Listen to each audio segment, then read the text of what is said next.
out on Wall Street after the Fed raised its discount rate from sub-zero levels.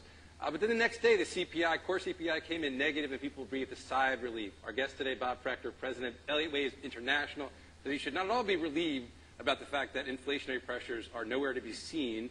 Bob, you're worried about deflation, right? Is that really what's the big concern out there? Because so many people out there are very concerned about inflation right now. Absolutely. And it's so ironic to read headlines such as breathing a sigh of relief, economists say this is great news. It's not good news. The last time that we had a drop in the CPI into negative territory that was of any serious import was way back in the 1930s.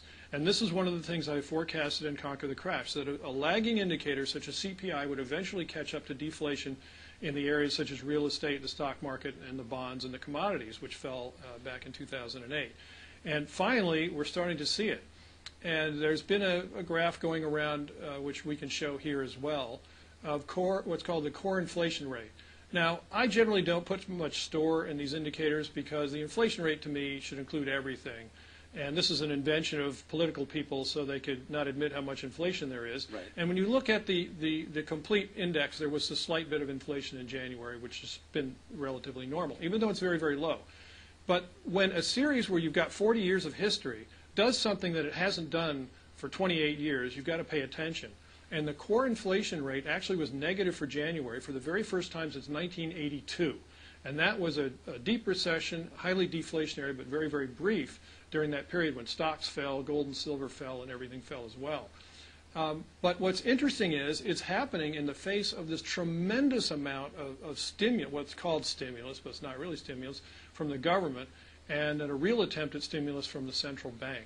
And still, this slow-moving lagging indicator called the CPI is beginning to show you that deflation is gaining the upper hand, very, very slowly, but it's happening, and if you're not paying attention, you're going to be surprised by it. So I understand how municipal governments can go bust and corporations can go bust and everything else, but I also feel like I know Ben Bernanke.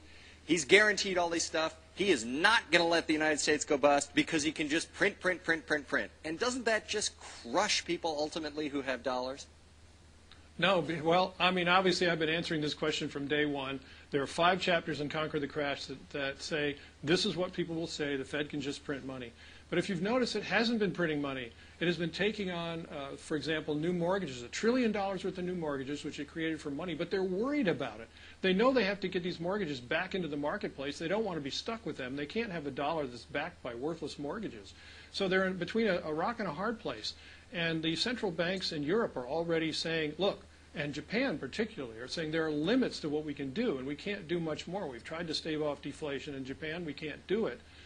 People are starting to realize that. Well, we're behind the curve a little bit, but that realization will come here as well when the Fed says we can't do any more. And if you've noticed, Bernanke's main job has been to go to Congress and the Treasury and say, you guys have to guarantee all the debt. We can't do it. And at some point, the voters, as you can already see from the Tea Parties, are going to start saying, we've had enough of that. You can't do it anymore. These forces of deflation are not mechanical. They're what I call socio-nomic. These waves of social mood are in control, and the results come out as social actions, and that includes changes in interest rates, changes in stock prices, changes in the economy, and everything down the road. We've already got voters just beginning to be on that cusp of not wanting to put up with this kind of spending and guaranteeing anymore. And that is what's going to lead to the big change that we're seeing, a massive change in social psychology. All right, and Bob, I have to ask you, though, real quick, why is that good for the dollar, though? Because, again, it sounds like all things that would be bad for the dollar. Right. Well, if the dollar, if you create more and more money and more debt, the value of the dollar goes down, right? That's what inflation is. Everybody understands that. But for some reason you say this ocean of IOUs is going to start shrinking as people default on their debt. They can't put that together and say, well, okay, that must mean deflation. Well, what happens to the value of the dollar during deflation? It goes up. It's not good news that's going to create deflation. It's bad news. So many debtors saying, I can't pay you anymore. I give up. I default. So somebody who thought he had $1 million worth of value because of these bonds he's got in his account wakes up one day and they're worth zero. That's deflation. And the remaining dollars, the ones we talked about earlier that are so hard to get, the cash and cash equivalents, they will go up in value. All right, Bob, that's great. Thanks Thanks very much.